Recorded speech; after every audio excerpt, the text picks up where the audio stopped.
Olá meus amigos, tudo bem? Tarcísio Prado aqui, sejam bem-vindos a mais um vídeo do canal. Hoje vai ser um vídeo um pouco mais curto e eu vou atender a várias solicitações que me foram feitas, tanto no Instagram quanto também aqui mesmo no YouTube, referente ao último vídeo que eu postei, né, que eu mostrei uma série de coisas aí para vocês da evolução da obra, né? E as pessoas estão me perguntando muito para mostrar um pouco mais sobre a hidráulica aqui do nosso prédio, né? Então hoje a ideia é mostrar para vocês, apresentar para vocês, agora que já está quase concluído o nosso projeto aqui de hidrossanitário, né? Como que ficou, quais as opções que a gente fez, os motivos pelos quais fizemos essas opções e quem sabe dar algumas ideias para vocês também. Então vamos lá, me acompanhem.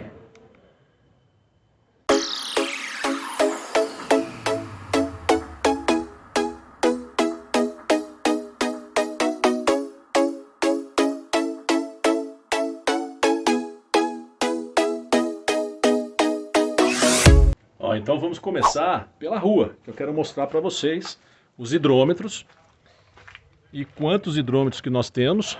Ó, então aqui, ó, dá uma olhada. Aqui são 8 hidrômetros, né, que a gente optou por fazer. Ó lá, tá vendo? Cada caixinha uma dessa, né, que se chama caixinha uma, tem 2 hidrômetros, todos já devidamente ligados, né? E por que que nós fizemos a opção, né, de ligar apenas 8 hidrômetros para 26 kitnets, né, estúdios e lofts, né? O total são 26. Bom, aí já vem a primeira opção, né, que nós fizemos, que foi justamente de ter uma economia maior ao longo do tempo. E por que que a gente vai ter essa economia? Pelo seguinte motivo: cada hidrômetro, que aqui no caso em São Paulo, né, a concessionária é a Sabesp, na taxa mínima que a gente paga, né, usando ou não usando, né, a gente vai pagar uma taxa mínima que nos dá direito a 10 metros cúbicos, né, que já está incluso na taxa mínima.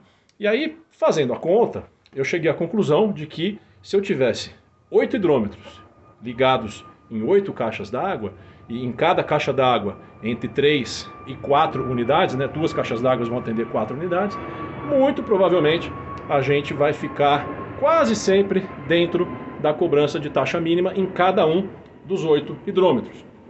O nosso projeto original, inclusive, ele contemplava, né, apenas um hidrômetro, ou talvez 2, né, e somente 2 caixas d'água, né? E aí essas caixas d'água, em cada uma, estariam ligadas aí 13 unidades. Então, certamente, o consumo em cada um dos hidrômetros seria bastante elevado e, pelo menos aqui em São Paulo, mas eu acredito que em todas as concessionárias do Brasil inteiro também funciona dessa forma, você tem uma cobrança exponencial, né, de acordo com o consumo daquele mês, né? Então até 10 metros cúbicos você paga a taxa mínima, e depois você tem uma escala para 15, para 20, para 30, e isso não sobe proporcionalmente, ele sobe exponencialmente, né? Então a gente teria um custo muito maior. Então essa foi a primeira opção que nós fizemos, né, de ter essa questão que eu falei para vocês. Um outro problema que a gente teve aqui no início da obra é com relação à pressão da caixa d'água, né? Vamos já subindo aqui, ó, que daqui a pouco o pessoal volta do almoço aí e a gente vai bater um papo. Então, a outra questão é que, como o nosso prédio ficou acima de 10 metros de altura, a concessionária ela já não garante a pressão da água suficiente para atender prédios com mais do que 10 metros. O nosso, no lugar da caixa d'água, está mais ou menos com 13 metros de altura, né? A nossa cobertura, né? Então a gente ficou com receio, né, que não haveria pressão. E aí, quando não tem pressão, você tem poucas alternativas, né? Você pode fazer um reservatório inferior, que inclusive no projeto original ficaria aqui debaixo da nossa escada aqui do térreo, né? Então ali embaixo, né, ficaria o nosso reservatório inferior. E aí você faz uma bomba de recalque para levar a água até as caixas d'água dessa forma, através de bombeamento mecânico, né? Essa seria uma das alternativas que nunca me agradou muito. Primeiro por causa do custo, né? E segundo, por causa do nível de complexidade também, de você ter que ter permanentemente 2 bombas, né? Quando dá problema em uma, você consegue acionar a outra, enfim. Eu tentei fugir disso. E eu também já tinha feito uma pesquisa de comprar alguns pressurizadores. Então essa foi uma das alternativas, né, que na época né? Eu imaginei que não fosse ter pressão para chegar até as nossas caixas d'água. Eu pesquisei e encontrei numa empresa aqui do interior de São Paulo que eles vendem um pressurizador que você liga diretamente no hidrômetro da rua. E esse pressurizador, ele inclusive descarta o ar, né? E ele consegue imprimir, né, uma potência suficiente para a água poder subir até as nossas caixas d'água, né? Só que é um pressurizador, custava aproximadamente R$800, né, cada um. Eu precisaria ter um para cada um dos 2 hidrômetros, né? Porque o meu projeto original era ter 2 caixas d'água. E além disso, teria que ter também pelo menos um reserva, né? Justamente para se der algum tipo de problema, a gente poder fazer a troca, né? Mas, para nossa sorte, depois que estava já concluída aqui a nossa última laje, né? A laje de cobertura, a gente identificou que a pressão não é muito forte, mas ela atende, né, o abastecimento sem precisar de bombeamento. Então a gente vai trabalhar dessa forma, até porque a gente já está aqui há alguns meses de obra, né? A gente notou que aqui na região não falta água, né? Então a gente vai possivelmente conseguir resolver esse problema. E no futuro, né, se realmente de fato tivermos algum problema, sempre fica essa alternativa da gente poder trabalhar com os pressurizadores a um custo alto, mas sem precisar fazer nenhuma obra aqui para reservatório, nem nada, tá? Então, diante desse cenário, eu acabei ligando para o meu engenheiro, né, que fez o projeto de hidráulica, e pedi para ele fazer essa alteração, que também impactou em alteração estrutural, né? Na verdade, antes de bater a última laje, a gente já tinha feito esse teste, né?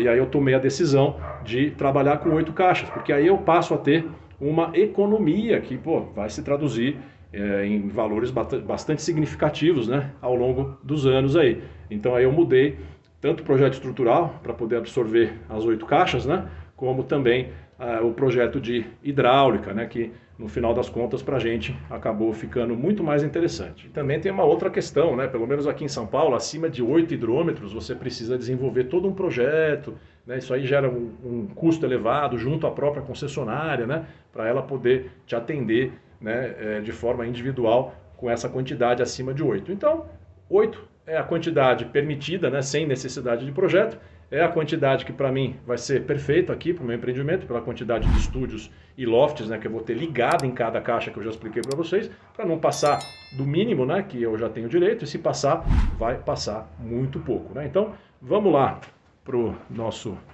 piso superior, para eu poder mostrar algumas coisas para vocês. Aqui o pessoal já está fazendo o teste de pintura, né? Depois eu vou fazer um vídeo.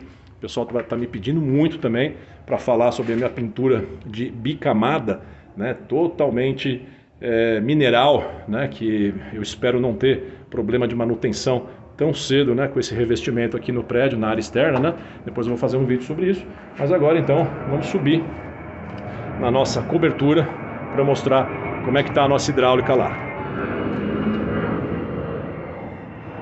Muito bem, então cá estamos na nossa laje de cobertura, já falando, né, para quem não viu ainda os vídeos sobre a evolução da obra, né, ou para quem não me acompanha no Instagram, eu aqui optei por não fazer telhado, né, então a gente impermeabilizou a laje, né, eu já falei também sobre o produto que a gente utilizou. Quem quiser depois dar uma olhada aí no último episódio da evolução da obra, que eu expliquei inclusive quanto que eu gastei, qual foi o tipo de produto, mão de obra, tempo de execução, né? Então essa laje, ela está totalmente impermeabilizada, né? Não utilizamos rufo, tá vendo? A gente está fabricando esses chapeuzinhos de concreto aqui. A gente comprou formas para fabricar 5 por dia, então todo dia a gente fabrica isso aqui já há algum tempo, inclusive. Então a gente conseguiu uma economia muito importante também de rufo, né? Para não precisar colocar em cima aqui de vários muros, né?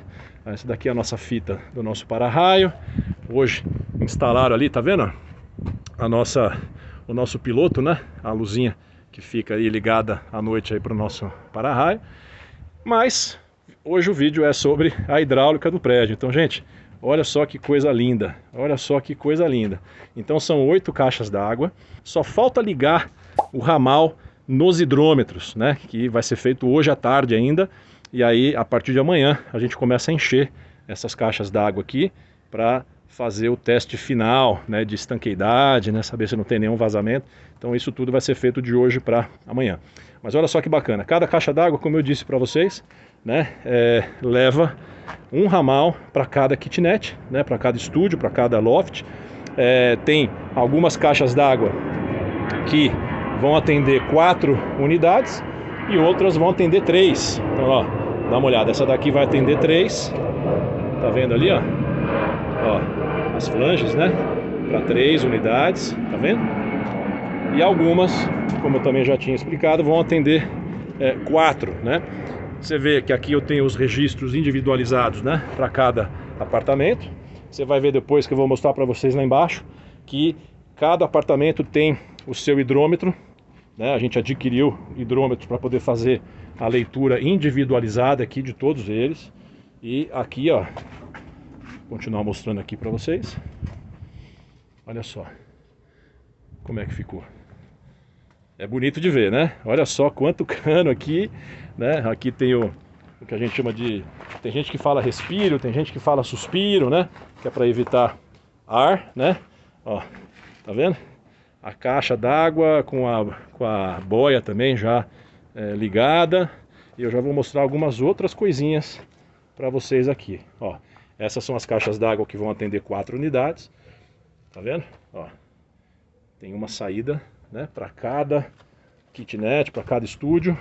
Essas daqui ficaram, ó, essa é com 3, aquela é com 4 e tem mais uma com 4 também. Ó, essa daqui também é com 4 saídas, tá vendo? Muito bem. E aqui a gente tem todas as prumadas, né? Então aqui no prédio nós temos 7 prumadas, né? Porque os 3 primeiros pavimentos são 7 por andar, né? Então são 7 prumadas. E depois o nosso terceiro pavimento são 5 lofts, né? Então são 7 prumadas que a gente tem. Aqui também a gente tem os nossos tubos de ventilação do esgoto, tá vendo? Olha lá. Também temos um em cada prumada. Você consegue ver ali, ó. Deixa eu chegar um pouquinho mais perto. Opa. Então você consegue ver aqui todos os nossos tubos de ventilação. Aqui é o nosso ralo. Dá uma olhada, ó. Aqui é o ralo, que inclusive hoje eu trouxe um acabamento que se chama ralo abacaxi. Um ralo semi-esférico, né? Que eu vou acoplar aqui, porque ele evita que tenha problema de cair sujeira, de cair linha de pipa, enfim, essas coisas que podem obstruir ali a nossa queda d'água, né? Porque afinal das contas essa laje ela é impermeabilizada. Então nós temos 5 ralos aqui para poder coletar toda essa água, né? E olha só que legal, aqui é onde vai fazer, né, a chegada aqui da água dos hidrômetros, tá vendo? A gente trabalhou com tubo de 20, né, o mais fininho, para tentar dar uma pressão maior, né? Trabalhamos com bastante curva, né, ao invés de cotovelo, né, justamente para também não atrapalhar o fluxo da água, a pressão da água, tá vendo? Trabalhado sempre com curvas, né? E aqui depois a gente vai chumbar, né? Vamos colocar tijolinho comum e vamos chumbar esses suportes, né? Para que não fique direto no chão. Aqui, até para passar aqui fica difícil. algum seguidor meu me deu a ideia, né? Eu achei muito legal de, se quiser utilizar a laje aqui, né? Curtir essa vista linda, maravilhosa que tem daqui de cima, né? E a gente pode fazer um deckzinho aqui, né? Pelo menos em um dos lados, para poder transitar melhor, né? Eu gostei da ideia dele e é bem possível que a gente faça uma passarelazinha aqui, né? Para poder andar, pelo menos sem ter problema de pisar nos canos aqui, né? Isso daqui é o cano do nosso ar-condicionado, né? Que é por onde vai sair a tubulação. Então aqui já tem um furo que dá em cada uma dessas 5 unidades aqui de baixo, né? Que são os nossos lofts, né? Já deixamos tudo preparado, porque por aqui sai a tubulação e depois essas unidades vão ficar os equipamentos externos, né? O evaporador e a condensadora, né? A parte externa vai ficar na parte de fora aqui, no nosso beiral. É o que está previsto, tá vendo? Para ficar os nossos equipamentos aqui de ar-condicionado. Aqui também eu peguei uma daquelas canetas aqueles marcadores permanentes, né? E aí a gente marcou, tá vendo? em cada um desses canos aqui, a gente marcou a qual apartamento, né, que ele se refere. Tá vendo, ó?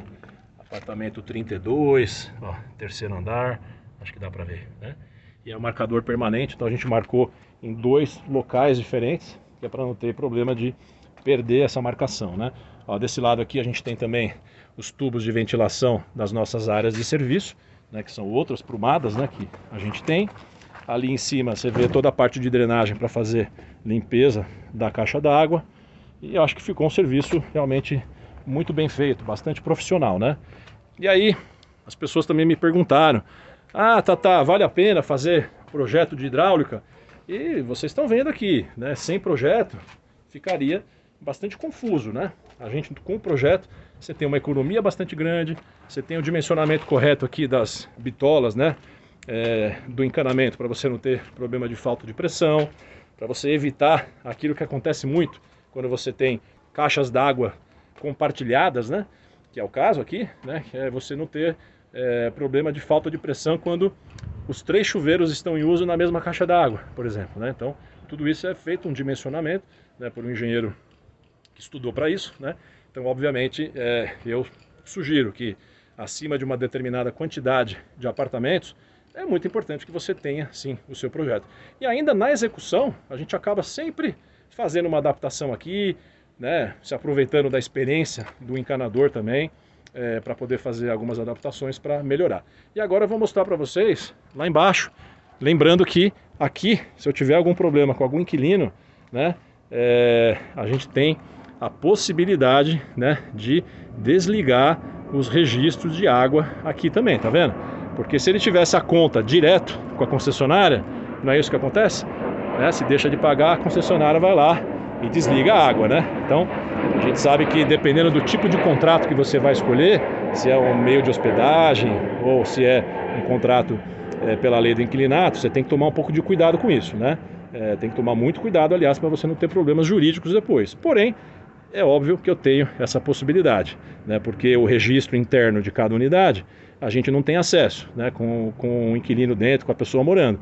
Mas eu tenho a possibilidade, até para dependendo do tipo de manutenção, de poder também fechar esses registros para cada uma das kitnets aqui de cima da nossa laje. Uma outra coisa que eu fiz aqui também, ó, foi adquirir essas placas de isopor, né? Ver se você consegue dar uma olhada aqui, ó. Adquirir essas placas de isopor e fazer como se fosse uma caminha aqui, um suporte, né, para as caixas d'água, né? Então a gente comprou, né, e distribuiu e depois cortamos, né? E isso aqui eu sugiro, isso daqui eu acho muito interessante, porque você evita aquele processo natural de dilatação eventual, né, de uma laje, de uma acomodação, né, materiais diferentes, né, um plástico e um concreto, né, para não ter problema de rachadura na caixa d'água. E o isopor é bom porque o isopor dura, né? Apesar de ser um isopor só de 10 milímetros, né? Ele dura a vida toda, né? Então você fica com esse acolchoado, né? Entre os 2 tipos de materiais diferentes. É um custo bastante baixo, acho que eu gastei uns R$80 aqui para fazer para todas as 8 caixas d'água, né? É um custo baixo, que eu acho que compensa, né? Para você evitar eventuais problemas aí, até porque a gente não tem telhado, né? Não ter problema de rachadura, né? De caixa d'água e tudo mais, né? Ó, aí é o seguinte, especificamente sobre o dreno para fazer limpeza e o ladrão, como é que eu costumo trabalhar? Deixa eu mudar aqui a câmera. Como é que eu costumo trabalhar? A gente vai colocar um dreno para fazer limpeza aqui na parte inferior, né? Quando tiver tudo ocupado aqui, os apartamentos, a gente faz contato com os inquilinos e avisa, ó, quinta-feira, entre meio-dia e 2 da tarde, vai faltar água, né, para a gente fazer a limpeza. Eu vou avisar para as 3 unidades correspondentes àquela caixa d'água. Aí a gente vem aqui, faz a limpeza, drena, né, joga toda a água aqui na laje mesmo, laje impermeabilizada, né, faz a limpeza, enche, acabou. Trabalho para no máximo 2 horinhas, isso com poucas frequências, né, uma frequência pequena, né. Não se lava a caixa d'água toda hora, né? A norma exige que seja feita a cada 6 meses, mas a gente sabe que uma vez por ano tá de bom tamanho. E já com relação ao ladrão, aí por experiência própria minha, você deixar um ladrão entrando água, saindo, para alguém visualizar aquilo, né? Porque ladrão, para você saber que está tendo vazamento, tem que ser em lugar visível, né? Então, se a boia deu problema, o ladrão vai mostrar que tem algum vazamento. Então, tem que ser em algum lugar que as pessoas visualizem aquilo para tomar as devidas atitudes aí, né? Só que você vê, é um prédio, né, que as unidades vão estar alugadas, né? Então a gente não vai estar aqui todos os dias, né? E outra coisa, né? Eu até poderia ligar no meu ladrão que a gente vai ter na laje, né? Só que você vê, se for dias de chuva, dias chuvosos, né? Você pega aí 4 meses por ano que chove bastante, você já teria dificuldade de identificar. Poderia jogar também na água pluvial, direto na rua, né? Tudo bem, se o clima está seco e você passa lá e vê a água correndo, opa, é um transbordamento de caixa. Só que para chegar nesse ponto, você imagina o quanto que já correu de água ali, o quanto que você já desperdiçou de dinheiro. Eu já tive muito problema de vazamento no meu sítio, né? Então, cachorro que é picado por cobra tem medo de linguiça, né? Então, de uns anos para cá, né, eu acabei desenvolvendo alguns sisteminhas lá para fazer monitoramento, né? Eu controlo no meu celular qualquer fluxo de água indevido lá, fora de horários já pré-estabelecidos, eu já sou avisado no meu celular e é um possível vazamento. Eu já peguei muitos vazamentos por conta desse dispositivo que eu criei ali. E aí, tudo isso para dizer que o ladrão eu faço diferente, né? Tem um detector, um sensor de alagamento, eu vou botar na tela aqui para vocês, que eu já comprei para usar em várias situações, uso lá no meu sítio também. E aí o que acontece? Qualquer contato com água, né, nos polos, né, desse sensor, ele dispara via Wi-Fi para o seu celular, dizendo que ele está em contato com água. Então que possivelmente tem algum tipo de vazamento ali.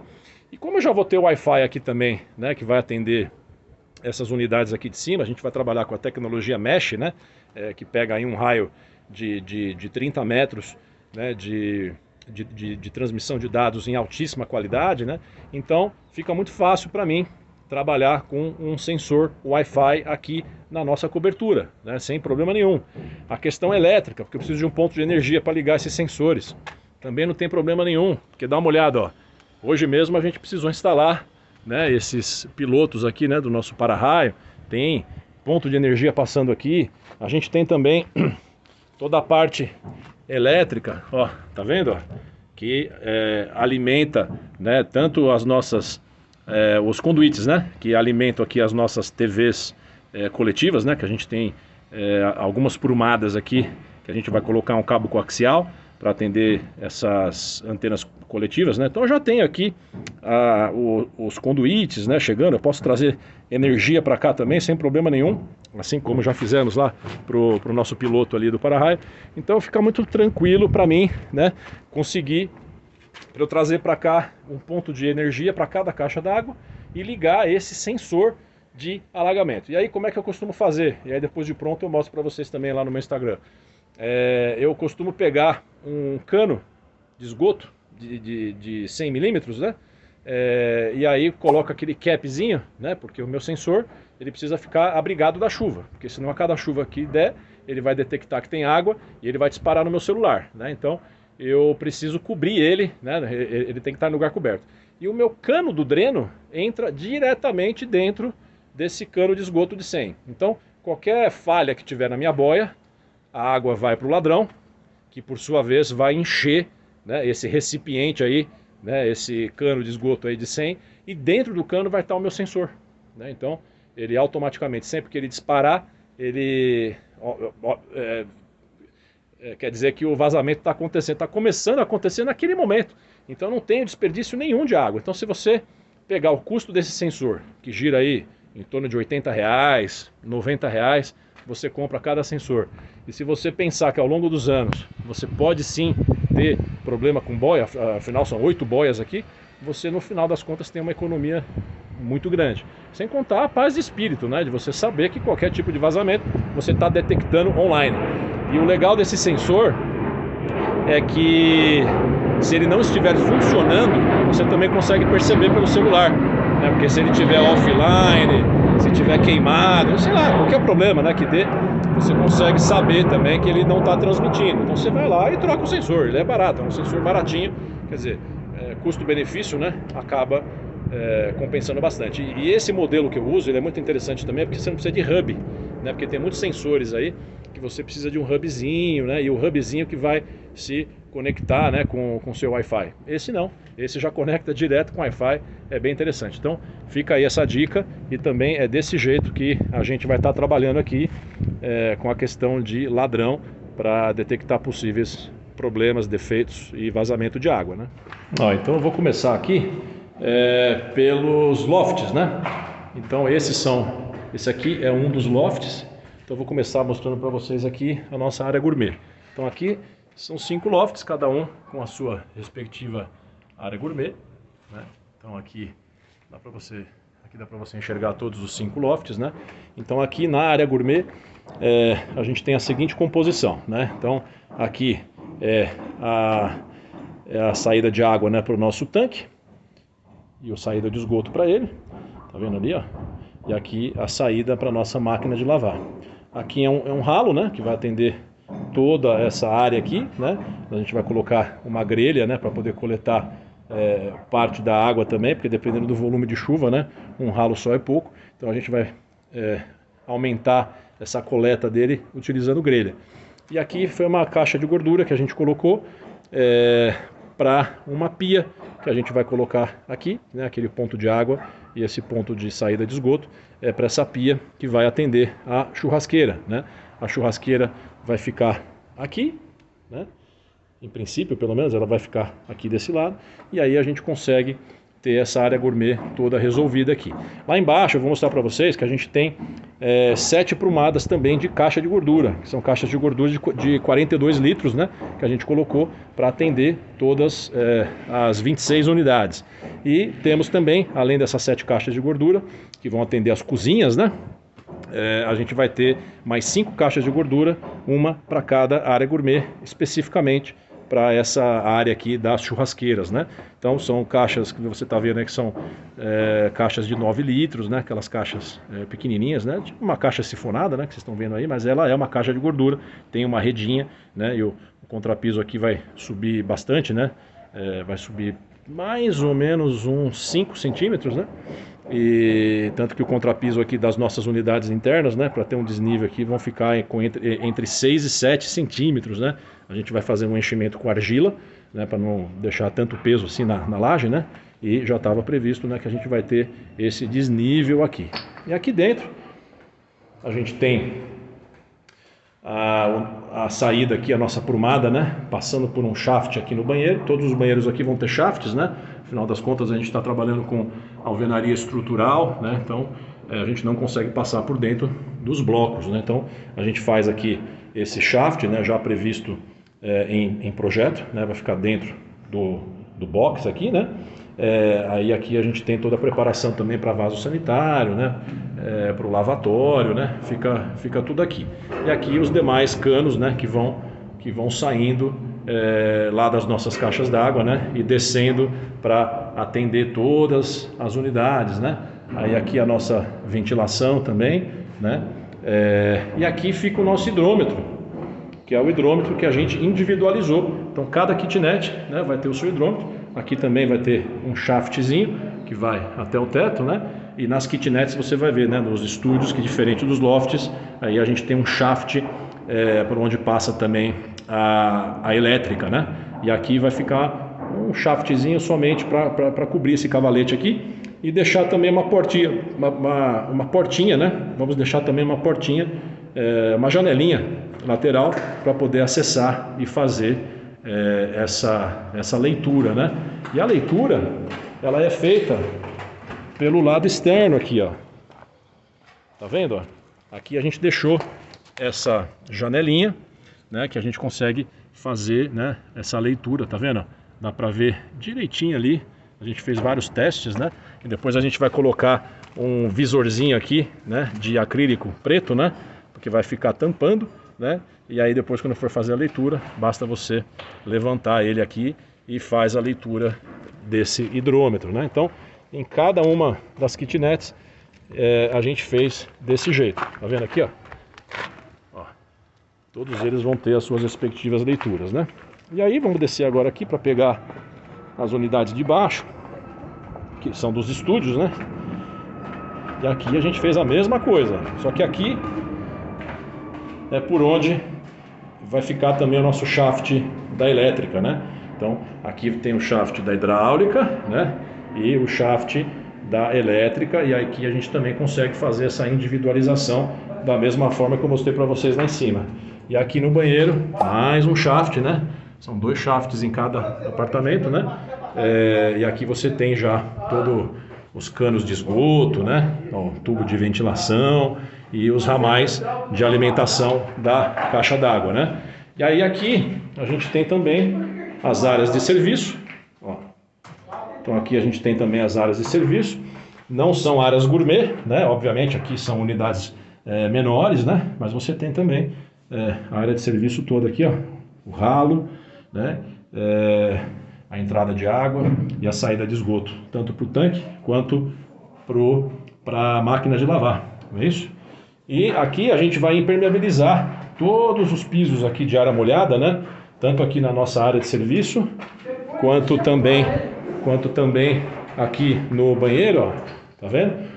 Que a gente tem 2 ralos no banheiro, né? Então a gente tem esse ralo que fica fora do box, né? Para poder lavar aqui essa área, e o ralo já dentro ali do box, né? Então aí a gente vai impermeabilizar com argamassa polimérica, né? Todos esses pisos, né? Onde existe a possibilidade de você lavar o ambiente, né? E faremos isso também para os nossos corredores aqui, né? Tá vendo aqui a tubulação do gás, tá?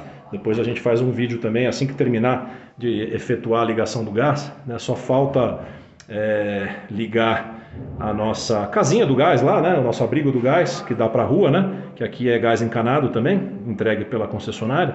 Então só falta fazer a ligação do quadro lá na rua, né? Para a concessionária vir fazer a ligação deles. Então assim que tiver terminado, aí eu faço um vídeo específico falando também sobre o gás, o problema que a gente teve com as nossas unidades, os lofts, né? Que a concessionária não quis abastecer os nossos lofts com gás, então lá a gente fez fogão de indução, mas todo o restante do prédio é abastecido por gás encanado, né? E aí aqui, ó, a gente fez esse tubo de ventilação, né, permanente, que a companhia do gás pediu. Ali ainda sob hidráulica, né?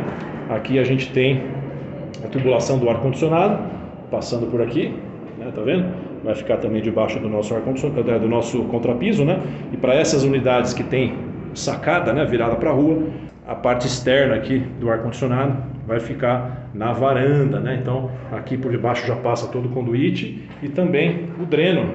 Aqui é a caixinha de espera, né, do ar-condicionado. Aqui nessa caixinha de espera essa caixinha tem 30 centímetros, então ela tem o tubo de cobre, né, bastante longo aqui, que diferente daquelas caixinhas de espera menores, né, que você tem que fazer solda, né, para poder ligar o equipamento. Aqui não, aqui você tem 30 centímetros de tubo, né, que você pode utilizar sem precisar fazer solda, né. Então aqui é o nosso caninho de dreno do ar-condicionado, que desce aqui e vai para o ralo da área de serviço. Essas unidades aqui, a área de serviço é fechada, né, tá vendo? Mas também tem as mesmas ligações aí. Aí vem também o tubo do ar-condicionado, do dreno do ar-condicionado, liga aqui. Só que nessas unidades que tem frente para a rua, a gente fez um janelão maior aqui, né? É um janelão de 1,30 por 2, 1,30 por 2, 1,30 por 2, com essa parte aqui fixa, né, por questão de segurança, e a parte basculante em cima, né? São os Maxim Air, né? E aí, para finalizar, vamos lá para o térreo. Ó, então aqui é o térreo, né, que ainda está com essa bagunça aqui, ainda tem terra, né? A gente está se preparando para essa semana já fazer o contrapiso aqui também. Ó, o gás aqui, né, a nossa casinha do gás que eu falei para vocês. E aqui por debaixo, né, a gente tem toda a tubulação de 150, né, que está coletando aqui todo o nosso esgoto e jogando para a rua. Aqui também tem a gente toda a tubulação de água pluvial. Vou mostrar para vocês na tela, né, tudo que tem aqui debaixo dessa terra aqui.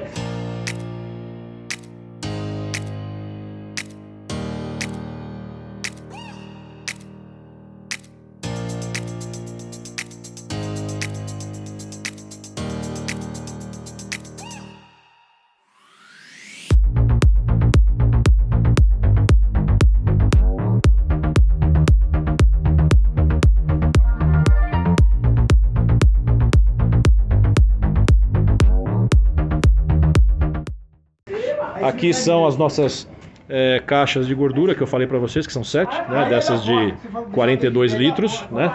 Vai até lá atrás, né? Cada aprumada tem a sua caixa de gordura. E aqui, como vocês estão vendo no vídeo, né, a quantidade enorme, né, de tubulação que passa por aqui. Aqui tem as nossas vigas baldrames, né? Então na fase de projeto ainda a gente deixou todos os furos, né, já feitos, né? Tivemos que fazer alguns depois também, principalmente para poder entrar aqui nas kitnets, né? Mas basicamente é isso. E aí aqui nos fundos das kitnets, né? Se bem que esse é o bicicletário, né? Você vê que aqui não tem parede nenhuma, mas essa unidade ela é reversível para uma kitnet também. Então a gente deixou até ponto de gás, a gente está deixando aqui no bicicletário, né? Ponto de esgoto, ponto de água, tá vendo? Vai ter um shaftzinho aqui também, porque no futuro, se a gente quiser, né? A gente consegue reverter ela para uma kitnet também, né? Sempre lembrando que, né, toda a parte das kitnets de cima, né, obviamente ficam passando aqui para a kitnet de baixo. É assim em todas as unidades, né? Então aqui depois a gente vai ter que fazer também um fechamento com forro aqui, né, para cobrir somente essa parte desses canos, né, que ficam expostos aí, né? Que normalmente a gente faz isso nos banheiros. Aqui, como é bicicletário, está tudo aberto, mas o futuro banheiro seria também aqui. E aí aqui, só para finalizar, a gente tem toda a parte de água pluvial e esgoto, né, que coletam as nossas áreas de serviço, né? E também as nossas áreas gourmet, né, que eu já mostrei lá para vocês, né? Então, tá vendo? Aí passa por lá, né? E essas daqui são, como são as kitnets do térreo, né? Então aqui a gente tem uma área de serviço maior, né? Ó, tá vendo? Aqui é uma área de serviço maior. Olha lá. É a vantagem, né, dessas kitnets aqui do térreo, é que a gente ganha uma área de serviço maior também. E toda a tubulação, como eu já disse, passando por lá, já foi tudo aterrado também, né? E aqui está a correria justamente para poder finalizar essa parte do térreo aqui, para a gente poder sair, né, dessa terra, né, que ainda resta aqui embaixo. Mas essa semana a previsão é a gente já começar a fazer, né, o nosso contrapiso. Falando em contrapiso, né, todo o piso aqui já foi entregue também, né, tudo prontinho para a gente poder caminhar para essa etapa final da obra aí. Então, pessoal, hoje era isso. Eu queria apresentar aqui para vocês, né, o que a gente fez com relação ao nosso projeto de hidráulica, né? Espero que tenham gostado. Se tiverem dúvidas, né, pode colocar nos comentários aí, que sempre que possível eu entro lá e vou respondendo as dúvidas para vocês. Aproveito para dizer também que quem não me segue no Instagram, corre lá, né, me segue lá no Instagram, porque lá eu posto esse tipo de material quase que diariamente. Quem me acompanha no Instagram já viu quase tudo do que eu mostrei aqui online lá, porque eu estou sempre postando alguma coisa. Espero que tenham gostado desse tipo de vídeo diferente, né, onde eu agora vou começar a entrar em alguns detalhes específicos da obra, e espero todos no próximo vídeo. Tchau!